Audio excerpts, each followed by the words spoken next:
Hello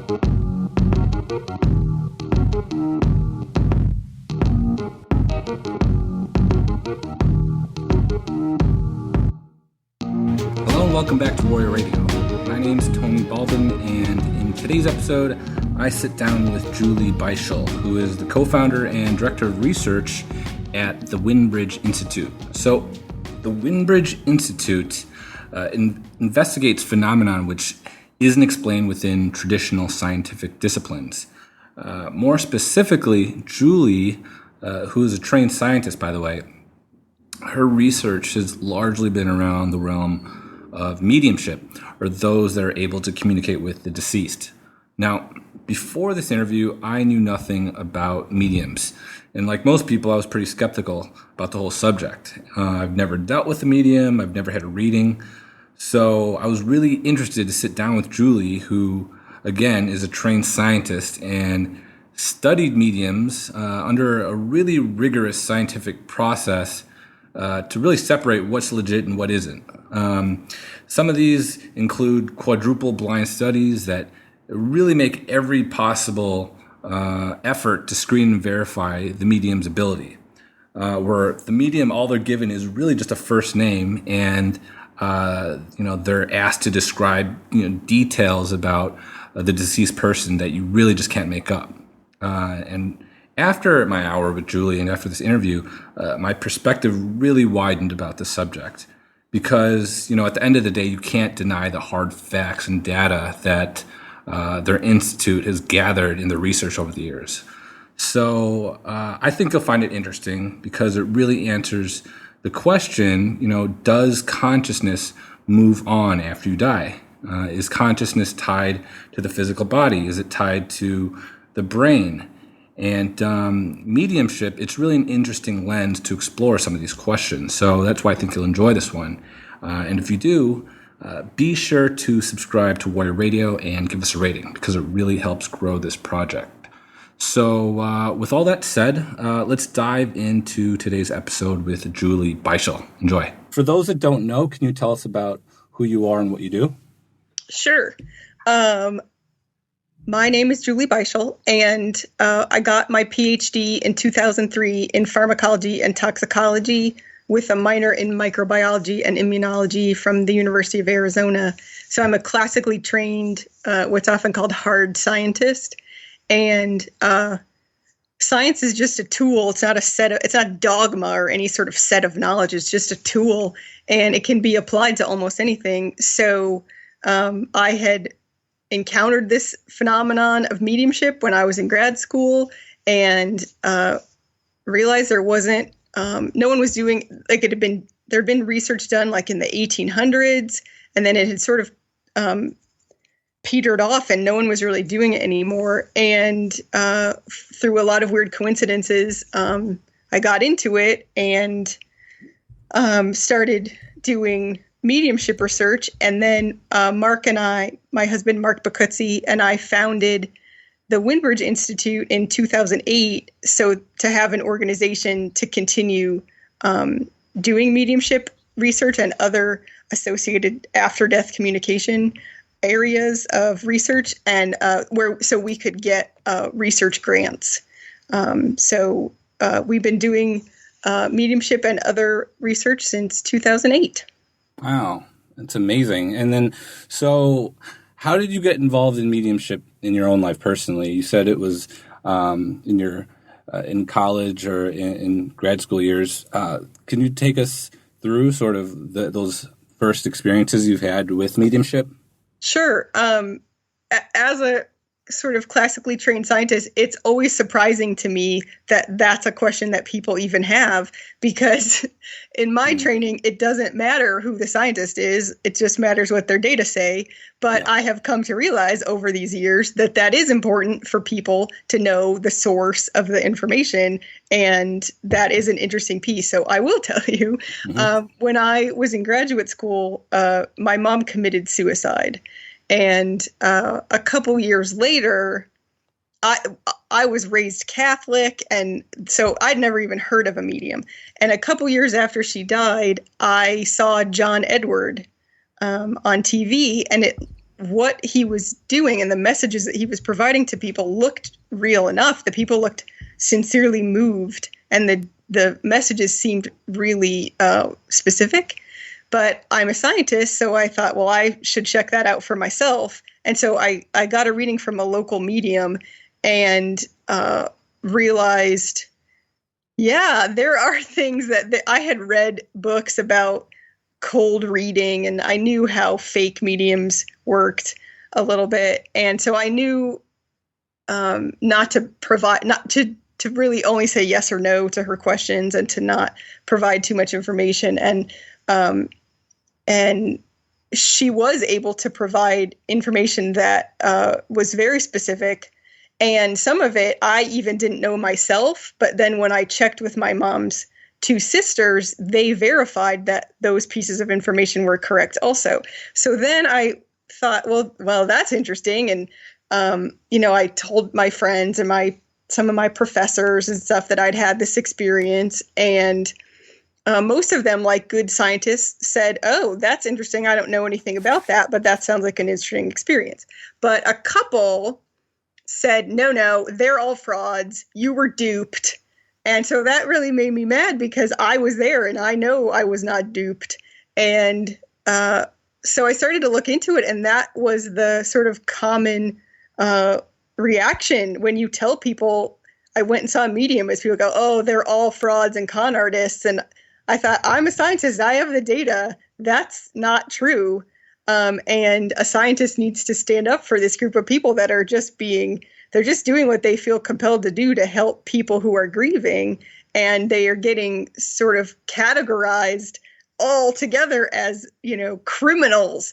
And so I thought, they need a scientist to really get to the bottom of this under controlled conditions. And the universe was like, what? What did you say? Okay, here you go. That's what you're going to do with your life for a while, at least. And just sort of there weren't any other options. It was sort of my only path was to work on this. And I'm really glad that, it's sometimes can be very unclear what you're supposed to do with your life. And it was very clear to me at this point. So I graduated and got my degree. And then I've been doing mediumship research since. Wow. And and so we can't get a whole lot done with Mark and I are the only full-time researchers at the Windbridge Institute. And so the progress is a little slow, but we've made a lot of strides in this area of research, and and we still have a ways to go. So it's very exciting. Well, like you were saying, you guys weren't the first people to study this. You said in the 1800s there was a little bit of research in this field. Can you talk a little bit about the history of mediumship research before you guys sort of stepped into this field? So in the 1880s, the phenomenon of mediumship was really common. Like, that's what people did on Saturday nights. They all got together and had a seance. And so it was a really common phenomenon. And some sort of world-renowned scientists got together, people who'd won Nobel Prizes and physicists and physicians and, names that you've heard of. And sort of at the helm of the American part of it was William James. And they got together and they started the organization, the Society for Psychical Research, the SPR in England. And then there was an American Society for Psychical Research as well. And they thought, well, we should bring this into the lab because this is really an interesting phenomenon. And at the beginning there, it was just, I've read papers that sort of categorize it as, it was just transcripts, to no end of these, what the mediums were saying during these seances. And then sort of intricate, well, they said this name, and then that person is this person's sister, and just sort of dissecting the information. And by the 1930s, researchers, that was about the time that J.B. Rhine was doing, had sort of introduced parapsychology research at Duke University, and researchers started to turn their attention to other parapsychological phenomena like telepathy, clairvoyance, and precognition, because you could test those things with people off the street, and you didn't have to deal with sort of, diva mediums. And so the research sort of switched at that time period. And the other thing was researchers started to realize that there were two competing explanations for where a medium got her information. So is she talking to a dead person, or is she getting psychic information about a dead person, but with the dead person is dead and gone, and she's just reading sort of the imprint in the universe or the minds of the living or those sorts of things. So no matter what a medium says, you can't distinguish between those two theories. And so then the research had sort of hit the wall, and that's frustrating. So researchers who were interested in these kind of topics turned their attention to those other more the psychic phenomena with the living, and the mediumship research sort of petered out until there were a few studies in the 70s and the 80s, and then it really started coming back. And by that, I mean, there's 4 of us who have done research since the year 2000. But it was really that frustration with having to work with individual sort of diva participants, because historically there have been cases of these mediums who could do amazing things, but they also got caught in participating in fraudulent phenomena. We'll just say they got caught cheating. And the theory was they could do it, they just couldn't do it every time the scientist said, so they knew how to fake it when they weren't feeling it. And so, but that really, makes all of the data questionable. So it just became a frustrating endeavor, and people turned their attention to these other psychic abilities. Wow. And have been doing that. And then, there was the sociology, the psychology of it was, there came a point early on, again, when J.B. Rhine was at Duke University, where parapsychology findings would get listed on the front pages of newspapers. People the general public was really interested in it. And then there came some flip where skeptics started being the louder voice, and they started saying this is all bunk, and it's all, this is bad science. And the people, they were getting more press, so the people started listening to them, even though what they were saying wasn't necessarily accurate. And they just had a bigger bullhorn. And so there's been, if you ask people, is there anything to parapsychology research? Most people go, no, that's all junk science. But you go, why? What have you read? And they can't tell you, because that's not actually true. The parapsychology journals, there have been analyses where, compared to biomedical and physics and chemistry journals, the blinding is better in parapsychology, the stats are stronger, those sorts of things. So when compared to other sciences, it is a really good body of scientific literature. But people don't know that because, again, the skeptics still have the bigger bullhorn. Yeah.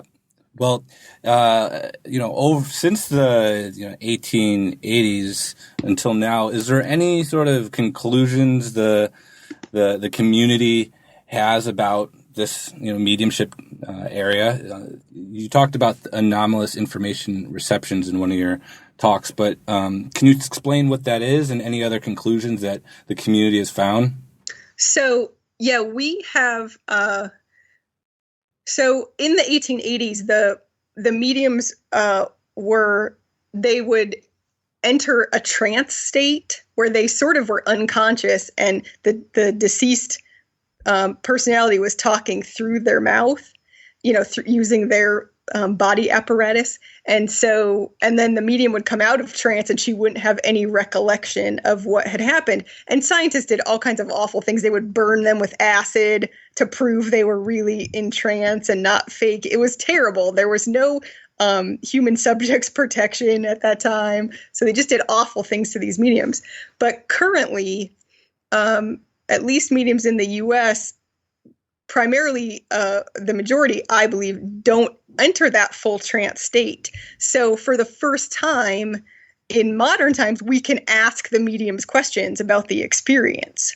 So that's how we addressed that sort of brick wall that researchers came to, where you can't distinguish between those two theories. Are they talking to the deceased, or are they retrieve? We talk about the difference between receive and retrieve. So are they receiving communication from the deceased, or are they retrieving psychic information from the living, or from your grandma's attic or whatever? And so we went a different way that hadn't been done before, and we asked the mediums, hey, you know what psychic reading feels like? Is it different than mediumship reading? And they were like, yeah, totally. And they have I've done a couple studies where we interviewed them, and they experience the information in their mind's eye, sort of in their mental space, in different placement. So like some of the mediums were like, oh, when a living person comes through, or when I know the information is coming from like the sitter's living relatives, I get that on the left. And when it's their deceased, I get that on the right, or whatever, however it works for them. And they just experience it very differently. They say it's like talking to someone versus talking about someone. And, one of the mediums said it's a psychic reading is like reading a book, and a mediumship reading is like seeing a play. So it's just an inherently different subjective experience that the medium has. So that starts to tip the scales that, well, it seems like they're talking to the dead, not retrieving information from the living. And we did one study where the mediums were given a first name, and some of the names were of living people and some of the names were of dead people. And then they did a reading, and then we just asked basic questions. What does the person look like? What's their personality like? And then they took a questionnaire at the end, like to describe your experiences, through a standard questionnaire. And they scored differently in the category of love. So they experienced more love when they were reading deceased people than when they were reading living people, though they didn't know, they were blinded to which one. And I was blinded. It was a fully blinded study.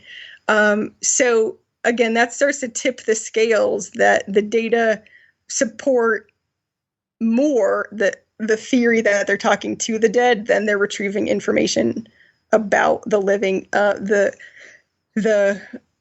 opposite opinion is, well, there's so much data that psychic abilities are real, so it's probably just that. But there's no data that can prove that what a medium is doing is psychic reading. There's no data that show that. Again, no matter what they say, it can equally be explained by talking to the dead or reading the living. So the thing that tips the scales is their experience. And again, with this study, with underblinded conditions, they still had those very different experiences. So again, that starts to tip the scales. Wow. Well, I'd love to get into some more of the studies that you've done with the mediums. But before we do, how do you actually screen the mediums that you find to sort of separate the wheat from the chaff? It's a really good question. A few years ago, we got a grant to collect sort of a stable of laboratory mediums that we could use in all of these different studies. And so we use a peer-reviewed 8-step screening, training, and certification program. So the mediums fill out questionnaires, they are interviewed, and then they perform readings for deceased specific deceased people under blinded conditions. And so they do phone readings where it's totally blinded condition. So it's just me and the medium on the phone, and all we have is the first name of a deceased person. And I don't know anything about that person, and they don't know anything about that person. And there's nobody who can give clues or cues because we don't know anything, and we're the only two people on the phone. And then I ask very specific questions about that deceased person. And then the sitter, the living person who lost the deceased person, is called the sitter, and they score a transcript of that reading for accuracy. They score their own reading and somebody else's reading, not knowing which is which. So they're blinded.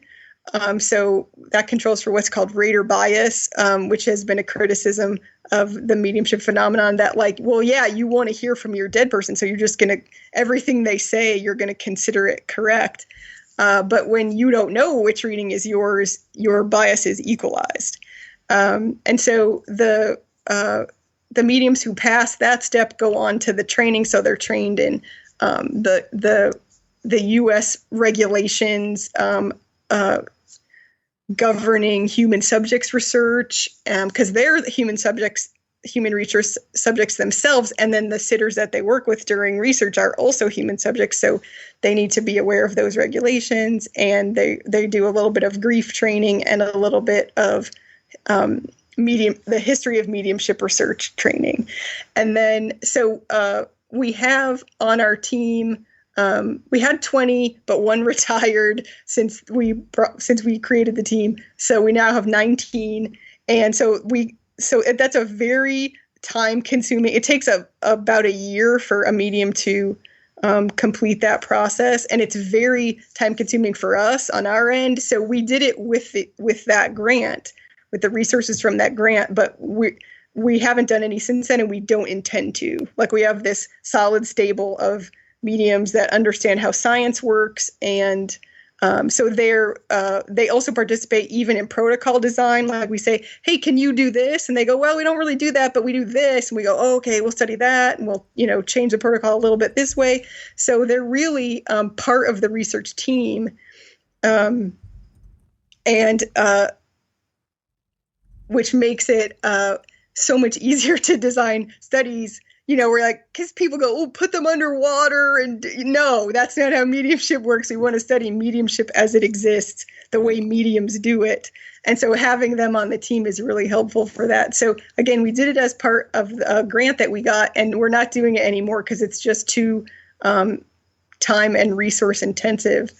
And now we have this nice stable of mediums. So then it's those mediums on our team that we do the different research studies with. I see. And before you did the test readings with them, you said you did an interview with them. During the interview, what were the type of things that you were looking for, and types of things that you were asking them to sort of get a feel for, if they were legit or not? Well, some of it was just sort of data collection questions. Like, do you experience mediumship differently than psychic reading? I'm not sure. Like, it's been many years since we did those, but a lot of it was data collection questions. Like, while we're talking to some mediums, let's ask them some questions that will help inform future studies. And so it wasn't really, we didn't really kick anybody out after those sort of processes, but I interviewed them, and then one of the mediums already on our team interviewed them as well. So we had sort of two, and it was questions like, where do you see yourself in 5 years? What makes you want to be a research medium? Because it's, they volunteer their time. Like, no money changes hands. They don't pay us to be listed as certified on our website, and we don't pay them to participate in research. So everybody's just doing it because the research is important, and they want the answers to the questions just as much as we do. So the test reading, what specific questions did you ask? So one of the criticisms of the mediumship process is that one form of what's called cold reading is that the medium provides information so general it could apply to anyone. Yeah. And so what we do is we ask for a specific deceased person, and then we ask specific questions about that deceased person. So the questions we normally ask are, what did the person look like in their physical life? Describe their personality. What were their hobbies or interests? How did they die? and do they have any specific messages for the sitter? Got it. And then what were the type of results you saw when the sitters were able to check out the answers? So in the screening, about 25% of people who attempted the screening did not achieve passing scores. And that's not to say those mediums were bad mediums. They just didn't do, because we're always careful to point out there are 3 people participating in a mediumship reading: the medium, the deceased person, and the living person.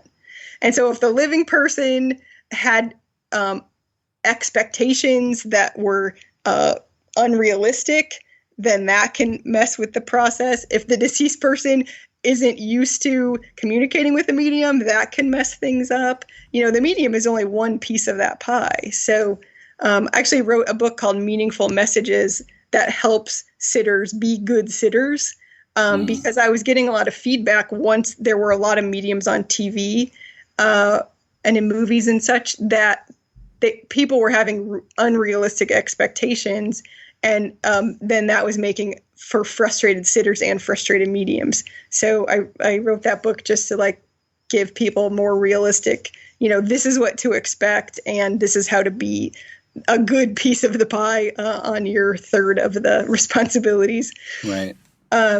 So then you had asked about what kind of data that we saw. So then once the mediums were screened, then since then we have put them through trials where, like I described, the sitters receive 2 readings, and one is theirs and one is someone else's reading serves as a control. And I recently published a paper with 58 readings done by those 20 mediums, and it achieved statistical significance, the difference between what people scored their own readings and what they scored other people's readings, again, not knowing which was which, in item by item scoring, whole reading scoring, and pick which one you think is yours. So it's this, detail data, sort of whole reading score data, and then binary, pick which one is yours. So we look at those 3 different things when we compared what people gave their own reading versus what they gave a control reading. And so that was 58 readings. And then that was a replication study from a previous study with 16. So it's a total of 74 readings where, as a collection, the difference between what people scored their own reading and what they scored other people's readings, again, not knowing which was which, is statistically significant. Wow. That's really, really fascinating.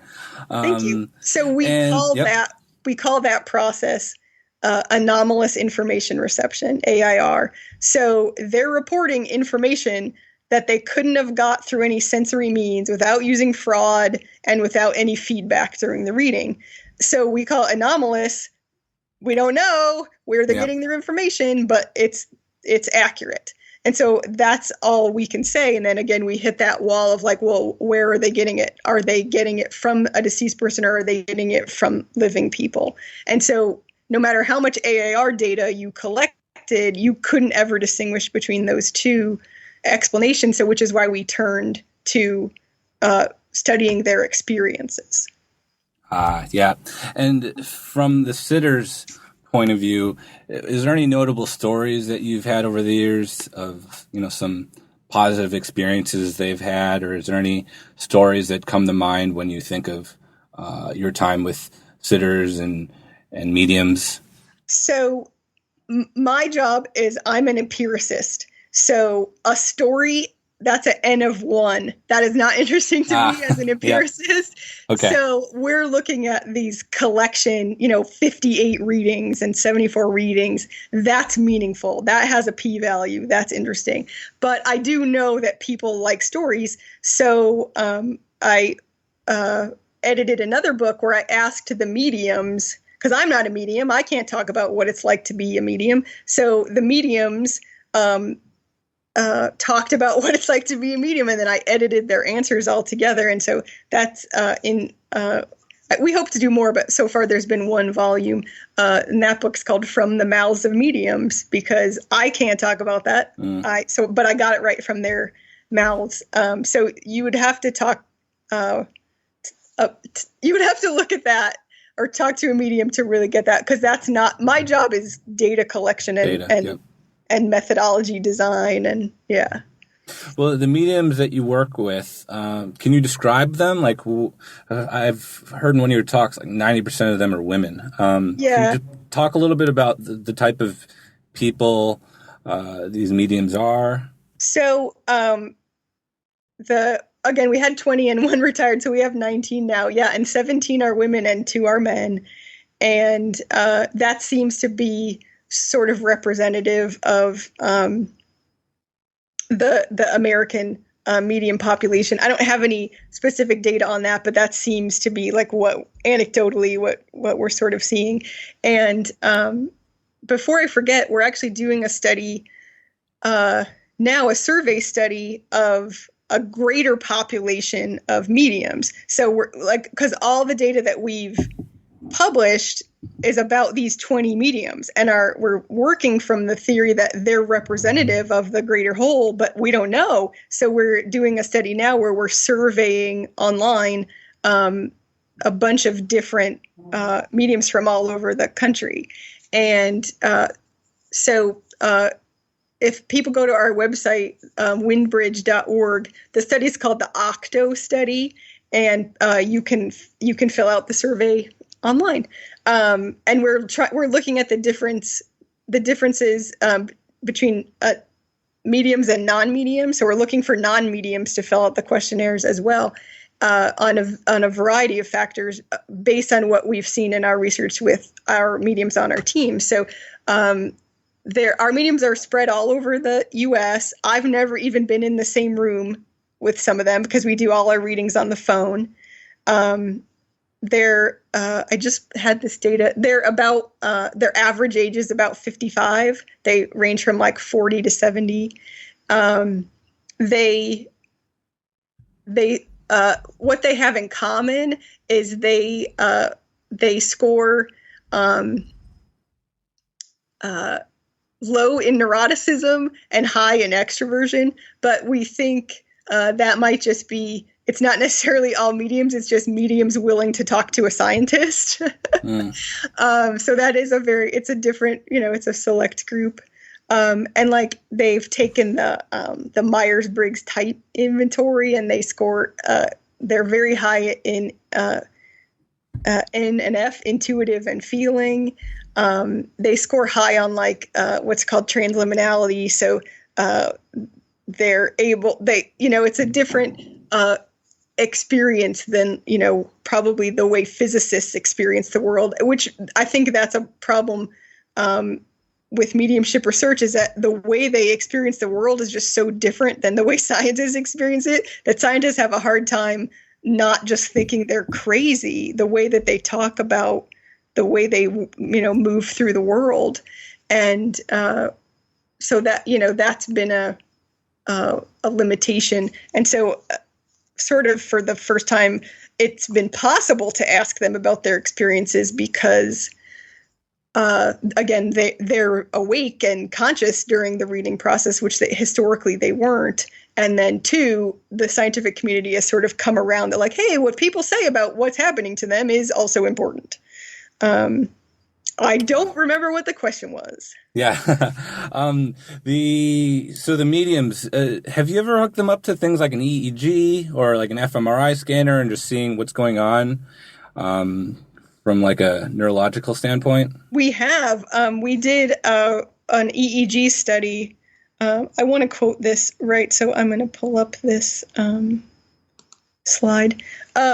We did an EEG study with 6 mediums, and they one of the things that we had them do was they consciously entered into 4 different states. So we said, like, think of a person remember information about them, communicate with a deceased person, So we asked them, before you get into the lab, come to an agreement with with a deceased person that that they'll come into the lab and work with us. And so remember a person communicate with a dead person make up someone and think about that person, and listen while I read this story about a person. So it's recollection, perception, fabrication, and communication. And when we mapped out the data from the EEG, the pictures looked different. And so I'll read it from the paper because I don't want to misrepresent anything. So the study's findings suggest that the experience of communicating with the deceased may be a distinct mental state that is not consistent with brain activity during ordinary thinking or imagination. Wow. Yeah. That's crazy. And as far as, again, fMRI, do you know what parts of their brain lights up when they're they're experiencing when they're doing their thing? No, that is a study I definitely want to do, but time on an fMRI is really expensive. So We're trying to, that's a study I really want to do. Yeah, because that would lend more evidence, perhaps splitting the difference between those two theories. Because if we did, we did that study where we had them read a dead person and read a living person, and they didn't know which was which. And then they filled out a questionnaire about their experiences. So we would just replicate that, but instead of filling out the questionnaire afterwards, we would be taking fMRI images while they were doing it and seeing what lights up. Yeah, because if they're experiencing it as communication, right, that happens in one place in the brain. Like if you're hearing someone talk to you, and we can look at that too. Like we can do the thing where I'm reading them the story. So we know what it looks like when you're actually listening to a person talk. Does that look similar to when you're receiving mediumship information, or does it look similar to where you're retrieving information psychically about a living person? That is a study I definitely, that's the number one on my wish list of studies I would like to do. Well, it's good, podcasts like this and interviews that you do online, it'll hopefully get the word out and get this information spreading to hopefully get you guys more funding. But is there any other studies that notable studies that you've done over the last few years with sort of this stable that? Definitely. So our mediumship research program has 3 arms, and they're sort of codenamed information, operation, application. So information is just the testing of the accuracy of the information they report. And then operation is the operation of how they do what they do. So we look at their psychology, their physiology, and their phenomenology, which is the study of experience. So we did a study recently where we looked, because the mediums on our team and in general report high level, like above normal levels of disease and illness.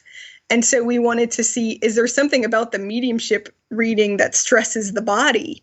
And so we, with 5 mediums, again, these studies are all little because the funding is so limited, you can only sort of do little studies. So we did 5 mediums, and we looked at 27 different blood parameters and 6 different psychophysiology parameters, blood pressure and heart rate and those kind of things. And in a control session where I just was reading them a story, and then a session in which they were communicating with a deceased person. And we didn't see any differences between the 2 conditions. Mark said you could see higher physiological response if you had a heated political discussion with someone than we saw when they before and after, or with the mediumship reading and the control condition. So the theory that I'm putting forward, and again, this is just a theory at this point, the mediums also score high on childhood abuse scales. And in the general literature, it's well established that childhood abuse and adult disease are linked.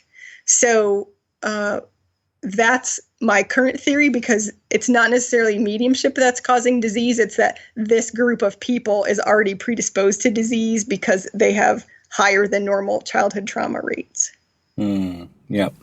And you said one of your other studies, application. Yeah. So information, operation, and then application. And so that's the practical applications of mediumship. And so right now we're focused on grief. Can mediumship readings be used in the treatment of grief? And right now, the mental health community and the healthcare community in general, they have very little to offer people who are grieving. We just live in a different world than we used to. That people move far away from their families, so your support system is different. The world moves so fast. We want to be healed right now, and grief is not the same as depression, so it can't be treated with drugs. And the data in different meta-analyses and in the grief literature have shown that grief counseling doesn't seem to work, and if not, that it's harmful. And but the current model to explain grief is called continuing bonds. So it used to be sort of in the 50s. They were like, "You're sad, get over it." It was what advice the healthcare community could give to the grieving was accept the permanence of the loss. The person is gone, get over it. And by the 80s, the healthcare community was like, that's not really working. No one's feeling better. And they, based on a model in childhood development, they developed this model called continuing bonds. And it's not you to sort of overcome grief. You don't have to accept the permanence of the loss. You have to accept that your relationship with the person is now different. And so there's been a lot of data about spontaneous after-death communication. So at least a third of people have experiences of this deceased person in their life after they've died. So it's a very common experience. It's very normal to experience a dead person after they die. And it looks like, from what the different studies that have looked at it have shown, that it makes people feel better. It has a positive impact on grief. So our theory is, well, a mediumship reading does the same thing.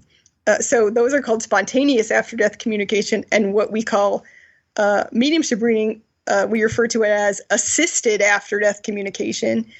It should work the same way. It should improve grief the same way. And with some survey data and some anecdotal reports that we've got, people are reporting that it is making them feel better. So recently we received funding from the William H. Donner Foundation to sort of bring us to the full amount of data or money that we'd collected through crowdfunding to do this. It's called Bereavement and Mediumship, or BAM, the BAM study, to look at mediumship as a treatment, like in a clinical trial setting. So we'll use a standard instrument to test people before and after reading, and then compare to a control group where the person didn't have a reading, because everybody does better in a grief study because time is good for grief. So you always have to compare it to a group that doesn't have the treatment so that you can make an accurate assessment of, is it better? And so that's what we're working on right now. We've just entered year 2 of the 2-year study. So we'll see where that goes, but the hypothesis, or the aim of that study, is to determine, using a clinical trial methodology, is a mediumship reading helpful, harmful, or neither for grief. So that's what we're doing now. I'd love to get into the results, but I guess we'll have to wait. Yeah, we don't. I don't have any results to talk about just yet. Yeah. Is there any other applications other than grief? Because I know, things like crime investigations and things like that I've read are possible outlets for this. But is there any other applications that come to mind? That's our other interest, is in law enforcement, or finding missing persons, or those sorts of things. And you'll have to talk to Mark about that. He's designed a 3D model of like a missing person situation. And, so again, that's a study we want to do. Are mediums better at finding the missing person in the 3D simulation than non-mediums. The problem with that is the mediums would have to provide information that was so specific and accurate, it would be better than the resources an investigation already has. And it doesn't seem, even in that strong data, AIR data that I have, on average, the mediums are only right about 50% of the time, which is statistically significant over what people are scoring other people's readings, which are right 20% of the time, because there's only so much difference between people. So, but that's a big leap. But you wouldn't want to base the resources of a department on 50% accuracy. And again, that's under controlled conditions, and which is far removed from the natural mediumship process where it's happening in real time and with real people. But a number of our mediums have worked with law enforcement in the past on specific cases. And there's actually a group called Find Me that works with families of missing people. And the Find Me troop is mediums and ex-law enforcement agents. And they work together so it's an area of research that we're interested in, because in determining which kinds of information can best be trusted, that would be helpful to law enforcement agencies, rather than just, having to follow every 100 psychic 800 number call-ins. They don't have the resources for that. They can't chase down all those leads. So to give them some kind of information and direction of what kinds of things are, like, these things are worth chasing, versus like, if, this type of information, say its names are good, but numbers aren't, we don't know. We have to collect that data still. Wow. And then the mediums that you've worked with that have worked on some investigations, have they had, positive experiences helping, solve some of those investigations? Yeah, definitely. And what I think is interesting is that most of those individual investigators and detectives that they've worked with, they keep coming back to them, but they still won't tell anybody that they are. So they right. find it a helpful resource, but there's too much derision in the world that people don't trust it as a source. So they have to, so it's not employed more than it is. It's definitely employed, but it's not employed more than it is because of the negative sort of social response that people have. And it's interesting, the personality types, we were talking about scientists have difficulty even thinking how the mediums can experience the world. The mediums score really high on this particular psychology instrument, and as intuitive and feeling, and the profession that scores lowest in that is police and detectives. So they just talk two different languages. They just think totally differently. So it's just, sort of psychologically difficult for people with those personality types to work with mediums. So it might not totally be social derision and also just difficulty communicating. And so that would be something that research could help sort of build that bridge as well. Yeah. Now, to go back on sort of our previous points that we were talking about, you can't really tell between if the source of the information is either from this or some sort of a survival of consciousness, or if it's coming from a sort of like a psychic reservoir. Can you talk a little bit further about this topic and why it's so difficult sort of distinguishing the two? Okay, so the content of what a medium says can never distinguish between the two. No matter what she says, either explanation could be responsible. as well as like it's beaming into her brain from an alien, or, an angel told her. Like, there are things we can't test, and we're just going to eliminate those as explanations. These two remain viable explanations because there's evidence for psychic ability, and there's evidence from other fields of survival of consciousness after death. So with near-death experiences and out-of-body experiences, and apparition and ghost research, those sorts of things all together point to the fact that consciousness can live outside of the body. It doesn't need the brain. It just is it locates to the brain, but it's bigger and it can exist anywhere and have access to all kinds of information. So once the brain dies, the self can go on living. That's the theory. So there's evidence for that from these other areas of research, and there's evidence for psychic ability. So those are good theories for where a medium gets her information. No matter what she says, you can't decide which one of those it is. If she talks about something that's going to happen in the future but hasn't happened yet, and she's right, that's called precognition. If she knows something that the sitter doesn't know, but like with mine, but I can check with somebody else and then it's right, that can be telepathy, right? She's just using telepathy, reading the mind of that other person, that, a different person than the sitter. If she, so there's all these things that could be, but it also could be the dead person is telling her those things. So no matter what she says, the content cannot distinguish between the two. And again, that's why one of the reasons why this research sort of died out, no pun intended, in the early 1900s, because you just reach a stalemate and you can't get over that hump. You can't get past that wall. So currently, our direction of research with phenomenology, the study of the medium's experiences, they experience the two, receiving psychic information from the living and communicating with the dead. They experience those as different. And that's sort of the tiebreaker at this point. And you said there has been evidence of survival of consciousness outside the mind. What type of evidence has there been found?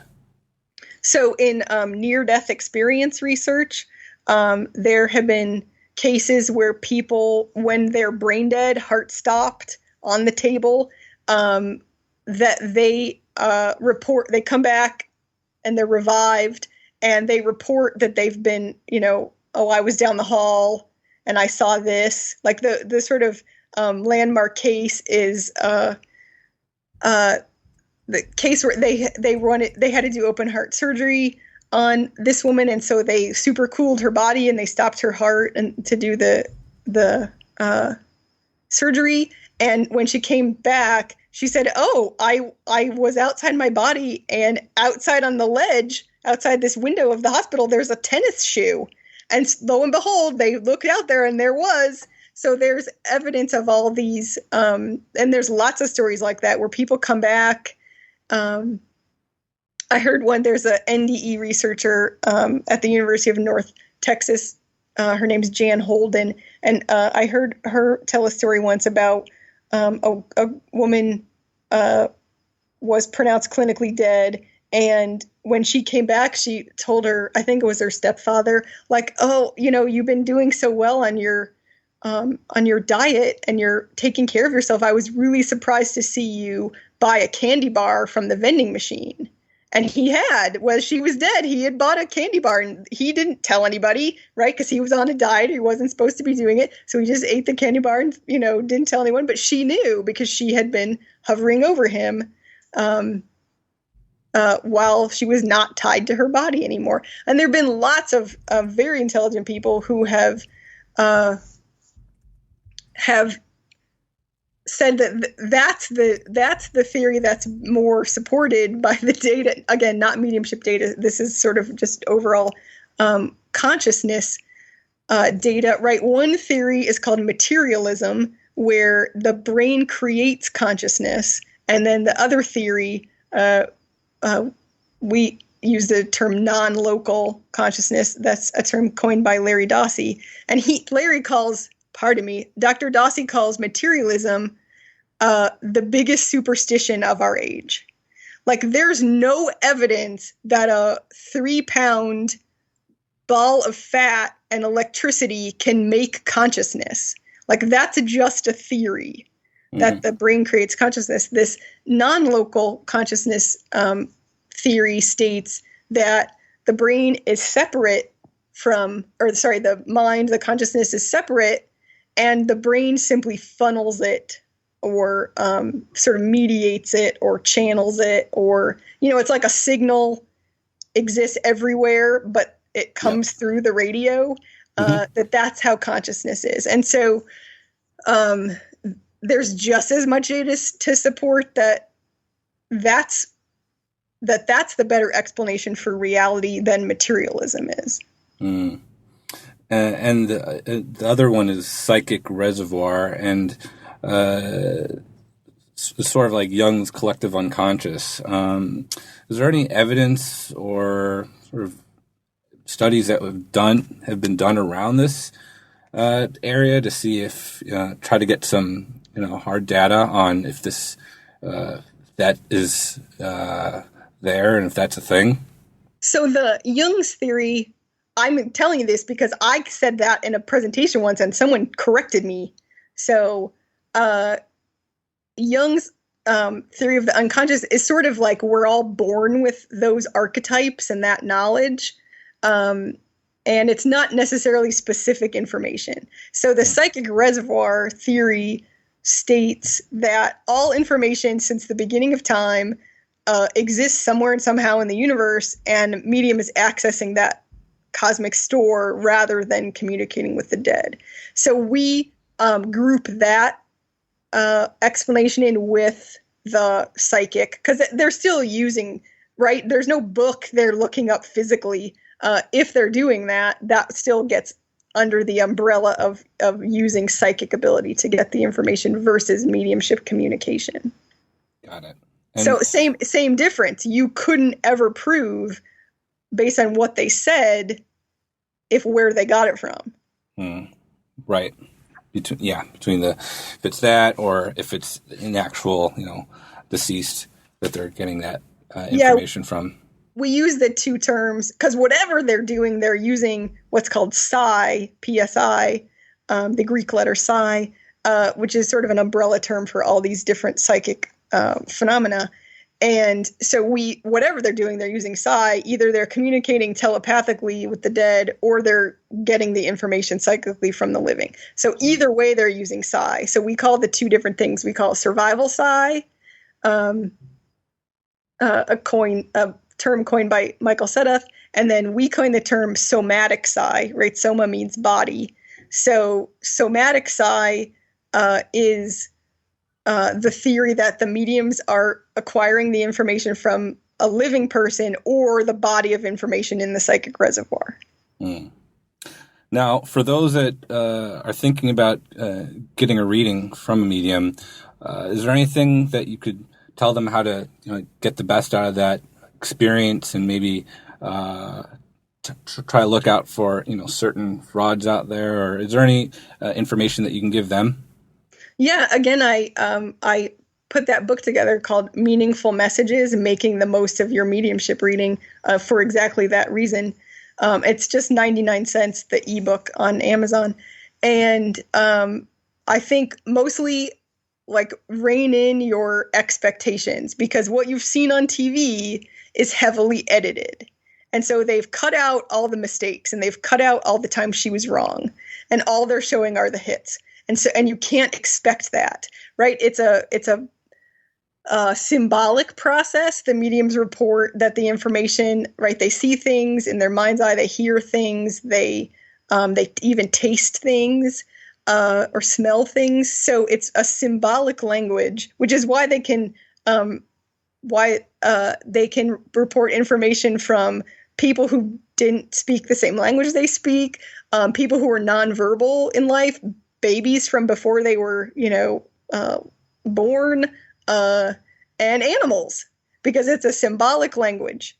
So they're not on the phone. So you have to give the process that leeway of they're not on the phone. So they're experiencing this information and they have to interpret it, excuse me, and then report it.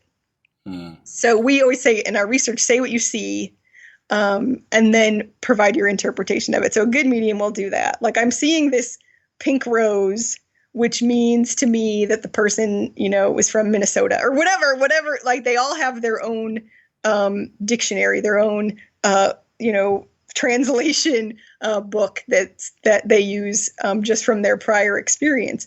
And they'll say which means this to me, but it may be that someone's name was Rose, right? That may be what it's meaningful to you.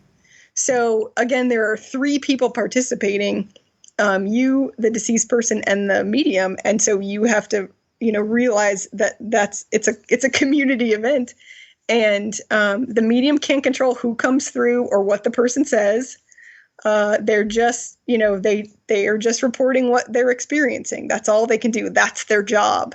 And a good medium won't ask you for feedback. And so you can practice only saying yes, no, maybe, sort of, or I don't know to their questions.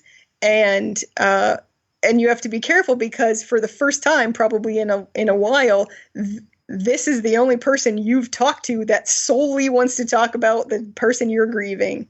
And so your tendency will be that you want to share all kinds of things about the person that you loved and lost, or hated and lost. And so it's going to be your tendency to do that. So you really have to be mindful in the process of not providing too much information. Awesome. And is there any good books out there if people want to sort of learn more about this? I know you mentioned a few of your books, but is there any other books that are sound that you could recommend to people that just want to learn a little bit more about this area? There's very few researchers, again, like I said, who have ever done this research ever in the world. So there isn't a whole lot specifically. If people are interested in mediumship all over the world, there's this interesting book called Talking with the Spirits. And so it's about mediums in different parts of the world that researchers have found. I have 3 ebooks, which are printed all together as a paperback book. My 3 ebooks are Among Mediums, A Scientist's Quest for Answers, which goes through, again, because I learned along the way that people want to know how I got into this. So it goes through that whole story, and then what I found.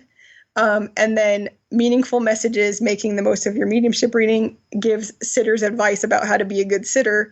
And then From the Mouths of Mediums talks about how the mediums experience communication from the dead and their advice for how you can experience it on your own without a medium.